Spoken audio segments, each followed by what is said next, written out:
manana drafitra ho anao Andriamanitra. Misy fotoana eo amin'ny fiainantsika rehefa misy tanjona izay tiantsika hotratrarina mety tsy hotratratsika. Misy fotoana ihany koa isika izay hoe izay atao rehetra ohatrany tsy mety zany. Ary misy fotoana aza moa dia mijery mihitsy hoe ny hafa atao mahomby fa ny tenako tsy mety mihitsy izay zavatra atao.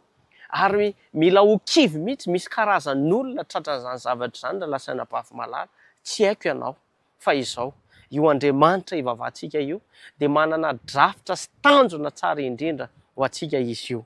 Hoy ny Jeremia 7:1-1 manao hoe fa izao malala ny hevitra heverako anareo o Jehovah Tompo dia hevitra hahatonga fiadanana fa tsy loza mba hanome anareo fanantenana ny amin'ny farany. Ny tanjony n'Andriamanitra eo amin'ny fiainantsika dia mba ny ananantsika ny fanantenana. Elao ny fakoviana.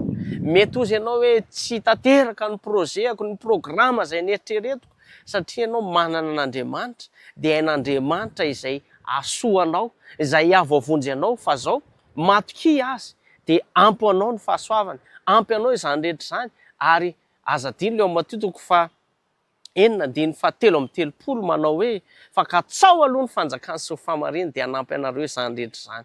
Aoka ny anazy ny atao lohalarana mandrakariva dia hanampy antsika izany rehetra izany dia aza asiana eritreritra hafahafa ao an-tsaintsika ao nanino ty tsy tanteraka fa zao antanio Andriamanitra hoe fa nanino ty Andriamanitra no tsy tanteraka ary misy manantenao fa hainy mamaly anao satria izay mahasoa antsika no tanterana. Izy mahalala ny hevitra hiverana antsika satria zanany isika dia hevitra hitondra antsika sy hitarika antsika ho amin'ny fiadanana fa tsy loza. Amin'ny Romanina 9:20 dia mazava ihany koa ny teny fikasan'Andriamanitra ho aisanao amin'ity anio ity ary fantatsika fa ny zavatra rehetra dia miara-miasa soa izay tia an'Andriamanitra dia izay voantso araka ny teny fikasany. Avelany iseho ireny mety tsy ho tanteraka satria fantany fa raha tanteraka mety havery anao izany, tsy fantatra izany fa zao matoki fa izy malala ny hevitra hiverana antsika dia hevitra hitondra antsika ho amin'ny fiadanana fa tsy loza. Andao itikina izany teny fikasan'Andriamanitra izany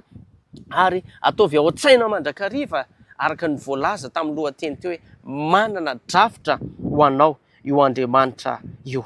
Na diso misy fotoantsika diso lalana indrandray ka tadio izao afaka mamboatra sy mampiasa antsika io Andriamanitra io ary tadio ihany koa fa efa manomana ny tsara indrindra ho anao Andriamanitra. Ivavaka isika. Andriamanitra, misaotra noho ny teninao, misaotra noho ny fahatsaranao, mamelany elokay, mandrafo aminay, indrandray izay dia mieritreritra n'ireny zavatra izay hitanay mety hoe tsy ho fahombiazana ireny. Tompo malalo tamin'ity anio ity dia nampianarinao fa mety tsy fahombiazana ny eritreretinay ao azy ireny kanefa lalana hitondranao anay mba ho amin'ny fiadanana fa tsy loza. Ampianaro izay hifikotra amin'ny teny fikasanao ary ataovy ao an-tsaina mandrakariva fa manan'Andriamanitra lehibe izahay ary ianao dia efa manana drafitra tsara indrindra mihoatra lavitra ny eritreretinay.